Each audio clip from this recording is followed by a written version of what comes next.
Why is that? My name is Jared Wilson, and from a man's perspective, I'm happy to share my journey with the hopes of changing these statistics for the better, while uncovering the challenges and opportunities with all relationships. It doesn't matter if you're single, in a relationship, it's complicated, you're engaged, married, or divorced. Let's talk about it. Welcome to The Walk. Hey everyone, welcome back to The Walk, episode 9. We're talking about children and parenting. So we agree on issues related to having and raising children. This is a great conversation because as you're trying to build something with your partner, you want to make sure that you guys are on the same page in all aspects. So of course, you're not just thinking about tomorrow or next week, but you want to make sure that you're in this with the person that you want to build something with down the road when you want to build families and so forth. And the last thing you want, once again, is that y'all get to that point and then realize you don't even agree on maybe the number of kids you want, or even if you want to establish and start a family. So make sure you do your due diligence, have those conversations up front. The statistics would show that, which is the percentage, number one, the percentage of married couples with children is at a 56-year low. Now, clearly it mentions married couples with the amount of children is at a 56-year low. So of course, that's not including people who have children that aren't married or have children before marriage. But the reality is it just shows, even for millennials in particular, we're having children far and far less at later times because we're more focused on other things. As well, fact number 2, 57% of US households are childless. So make sure you're having that conversation, because more times now, it may not necessarily be the case like it was back in the day, or like when it was when your parents were around. So, we're going to use this as an opportunity for you guys just to do our activity of the day, which is just a couple discussion, which is super simple. Of course, it's not done independently. It's done with you guys together, just having that open conversation so you guys can get a better understanding and make sure you're on the same page. So let's hop into that. Question number 1, if and when would you like to have children? How many? So of course, you're just establishing flat out the back. Do you guys want to have kids? If so, how many? If she says, I want 6, I want a large family, and you're like, I want 1, you want to make sure you discuss that. Number 2, what would you do if you had an unexpected pregnancy before you plan to have children? So this is a great conversation because that's the reality for most people. And far too often, you always have that kid who comes in 2-4 years later than what you actually planned for. What do you do? And having a plan is the best case, just to make sure you're on the same page. Number 3, what would you do if you learned you were unable to have children? And that means that would you go towards adoption? Would you look at fertility? Different things of that nature. And it's just good because it is a reality. Not everyone knows, and it's something that happens far too often. It's not uncommon that you read about miscarriages and people come into those situations where they have to make that decision. There's no problem in just having it early and, of course, hoping for the best, but as well preparing for those different or maybe difficult circumstances.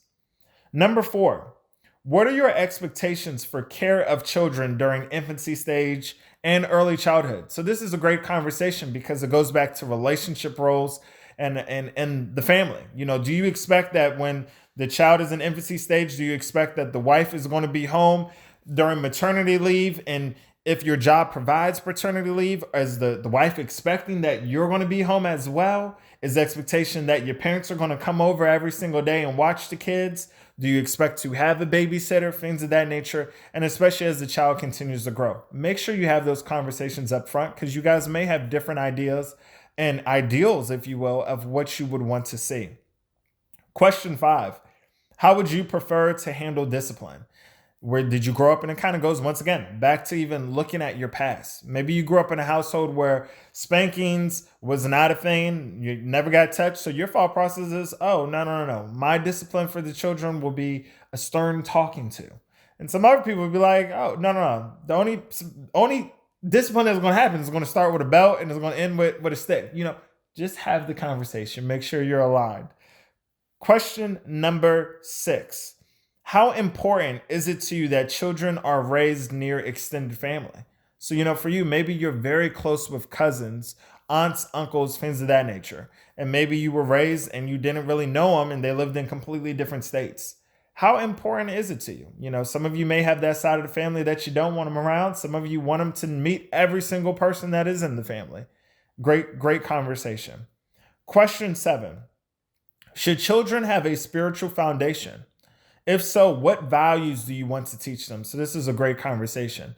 Our parents, my brother and I, our parents, it was very important that we grew up in a Christian household. So for us, it was mandated that you had to do some type of activity within the church. So we jumped from being an usher to being in the choir, Little Saints of Praise. We could sing too, to doing, I think Brandon, my brother, did one of the ministries with the bells, and I think I ended up being a part of our youth ministry alongside him. So it's something that was very important with our household that we grew up in, as well as very important for our parents, where they had certain values that they definitely wanted to make sure was embedded within us, whether it was hard work, whether it was being caring, whether it was the importance of understanding that you're not better than anybody. You want to make sure you have those and you have that discussion.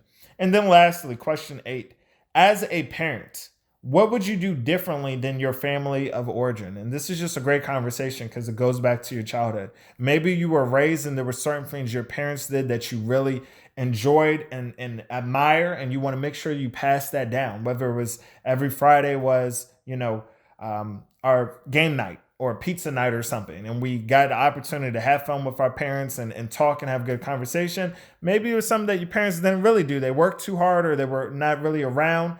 And you want to make sure because of that, you are just as much present. It's great to just have that conversation once again. Get an understanding of your partner and make sure that you guys are a unified front. And as well, perhaps you're watching this and you already have kids and you're already in the thick of all this.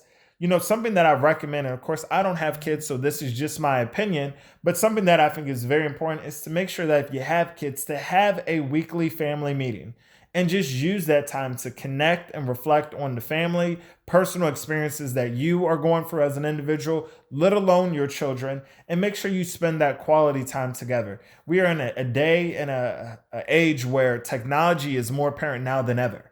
So making sure you set those rules and boundaries. I even know for Kara and I, when it's dinner time, the phones go away, and we really just make sure that amongst all the craziness that's going on in our individual lives, we use that dinner time to sit down and just connect and have great dialogue and make sure we're there for each other. So no reason to bring that on when children are in the picture too. So great couple discussion that you guys can have and really learn from each other. With that, we're going to end this episode. We're going to go on to episode 10, which is going to actually talk about couple and family maps and also setting relationship goals, because everybody wants to be a #relationship goal. So until then, Jared Wilson, The Walk.